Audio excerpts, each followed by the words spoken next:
Recuerdos no, actualidad, dura y cruda actualidad la que nos lleva ahora mismo al Líbano, a Beirut. Recordamos cómo hace unas semanas una explosión tremenda en la zona portuaria levantó la polvoreda internacional. Vimos a cientos de personas que se quedaban sin casa, personas que perdieron la vida y un desastre más para esta zona.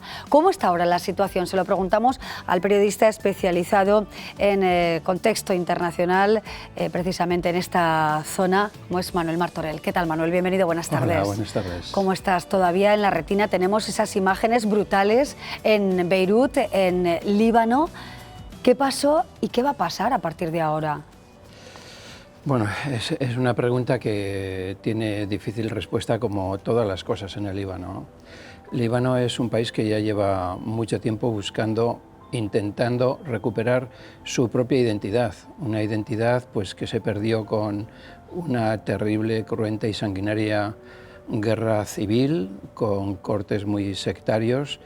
Y bueno, pues lo que ha ocurrido ahora es, vamos a decir, la puntilla al fracaso de la reconstrucción del país.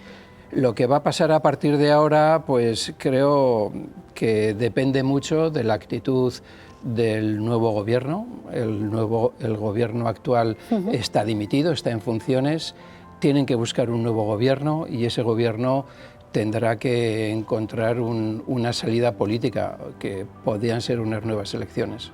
¿Quizás sería lo más conveniente para este país unos nuevos comicios? Sí, pero el mal de fondo, lo que realmente está fracasando en el Líbano, son los acuerdos de Taif, los acuerdos de paz que acabaron con esa guerra en el año 89, una guerra que comenzó en el año 75. Hace 15 años de guerra, ¿no? Sí, además una guerra como lo que ha ocurrido en Siria, parecido pero en pequeñito, porque el Líbano apenas es un poco mayor que Navarra, ¿no? En principio comienza como un conflicto social, como un conflicto político entre izquierdas y derechas. Luego pasa a ser un conflicto confesional y luego un conflicto sectario en el que se enfrentan todos contra todos, ¿no? En los acuerdos de Taif, con muy buena voluntad, se intentó hacer una etapa transitoria en el que se repartían las cuotas de poder, las diferentes formas de representación en las instituciones entre las diferentes comunidades y religiones, pero era una cosa transitoria. Y sin embargo, los antiguos señores de la guerra han utilizado esa etapa provisional para de nuevo establecerse en el poder, y con lo que eso implica, es decir, controlas el poder, controlas el funcionamiento de las instituciones y al final terminas controlando la economía y por lo tanto se ha convertido en una forma de poder no solo político sino económico, con lo cual los intereses de la población quedan totalmente abandonados. Abandono que se ha demostrado de la forma más trágica en esas 2.700 toneladas de explosivo, de material explosivo, que estaban abandonadas, y cuando ya había, al menos había 5 comunicaciones de las autoridades del puerto denunciando esa situación y nadie les hacía caso. Claro, ¿no? veíamos las oleadas también de violencia, sí. ¿no? de agresividad que se han visto en las calles, en la zona de la Plaza de los Mártires, en el casco antiguo de la ciudad, ¿no? Cómo reacciona también la población a esta barbarie y a este descontrol y falta de reconstrucción desde todos los puntos de vista de esta ciudad. Sí. Bueno, el Líbano también tiene esta característica, es decir, tiene un sistema político, vamos a decir, desfasado, un reparto de poder que ya ha caducado, ¿no?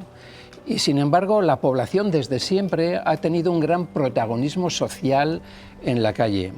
Es decir, quienes estaban en las manifestaciones el otro día son las mismas personas, hombres y mujeres, de distintas confesiones y comunidades, que comenzaron una especie de revolución popular el pasado mes de octubre, que por cierto hizo caer el gobierno. Manifestaciones muy multitudinarias y muy enérgicas, con ocupación de calles y carreteras. Y en el año 2005 ocurrió lo mismo, expulsando a la ocupación del territorio por las tropas sirias. Incluso se podría decir que la propia guerra civil comenzó con el apoyo de la población a los palestinos y a sectores de trabajadores que estaban en huelga. El origen, es decir, en la sociedad civil libanesa es una sociedad con una alta formación política, con una alta formación cultural, intelectual, que está muy influenciada por la cultura europea a través de Francia. Es una gente muy activa, muy echada para adelante, y claro, se está encontrando con un sistema que no resuelve la crisis de identidad que ha sufrido el Líbano. Hablamos de sus gentes, Manuel, pero también, desde luego, el patrimonio histórico, cultural, artístico, ¿no?, que tiene la ciudad en su centro es muy notable, ¿no? Me gustaría que nos contaras un poco también el valor que tiene esta ciudad, a los que no hemos tenido la oportunidad de ir.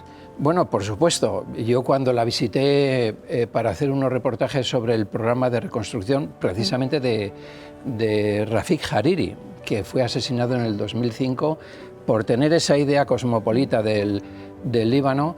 La ciudad, el centro estaba muy destruido porque había sido frente de guerra durante esos 15 años, pero se conservaban muchos espacios históricos, edificios históricos que representan lo que siempre ha sido Beirut. Beirut ha sido la puerta del Mediterráneo en Oriente Medio. Le llamaban la Suiza de Oriente Medio.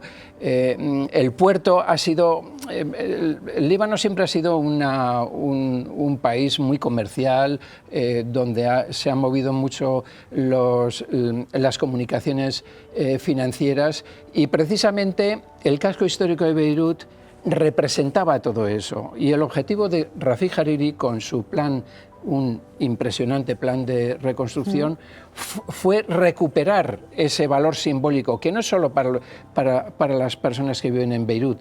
En el área metropolitana de Beirut vive la tercera parte de la población del Líbano. O sea, Beirut es el corazón del país. Y ese caso histórico, donde está el puerto, que también recuerda el pasado histórico de los fenicios, que de estos puertos colonizaron todo el Mediterráneo antes que los griegos y los romanos. Pues todo ese valor simbólico es el que Rafik Hariri estaba intentando reconstruir. Ya estaba en fase de reconstrucción, pero sin embargo la ineptitud de la clase política ha venido a destruir de nuevo todo ese símbolo, el corazón de la historia, el corazón del pueblo libanés. Y no se sabe muy bien cómo la gente va a reaccionar, pero bueno, esto ha sido un golpe muy duro para el corazón de todos los libaneses. Claro, ¿cómo ayudar a reconstruir ahora esta ciudad, ¿no?, toda esta zona totalmente desolada, ¿no? La mirada internacional, ¿cuál es ahora mismo, Manuel? Bien, hay unas iniciativas para reconstruir miles de millones de euros, pero recuerdo que cuando el presidente francés Macron visitó unos días después de la explosión Beirut, el Bloque Nacional, que es uno de los movimientos que apoya estas protestas populares, advirtió no solo a Macron, sino a la comunidad internacional: ojo, bien, va a haber una ayuda internacional para la reconstrucción, pero esa ayuda internacional la tiene que gestionar la sociedad civil. No la pueden gestionar precisamente el gobierno, que es el causante de lo que ha ocurrido, un gobierno que está contaminado por todos los rincones con la corrupción política y económica. Entonces, yo creo que la comunidad internacional, y yo creo que Francia, que juega un papel determinante en esta situación, deberá tener en cuenta esto, es decir, que esas ayudas internacionales vayan a donde tienen que ir y no vuelvan otra vez al bolsillo de los políticos. Pues nos quedamos con estas reflexiones. Desde luego, esos deseos anteriores de reconstrucción saltan por los aires de forma más o menos inesperada en esta zona portuaria, y de nuevo hay que reconstruir, pero quizá con la sociedad civil, bueno, como timón o protagonista de esa vuelta a la normalidad relativa, ¿no?, en Beirut. Manuel Martorell, muchísimas gracias por acompañarnos. menos, momento también para mirar un poquito más lejos, ¿verdad? Ya que estamos tan preocupados aquí, sin duda, con la pandemia, con la educación, con todo, pero vamos a hacernos cargo también de miles de familias que se encuentran ahora mismo, bueno, sin cobijo alguno. Gracias de verdad por estar con nosotros y hasta pronto.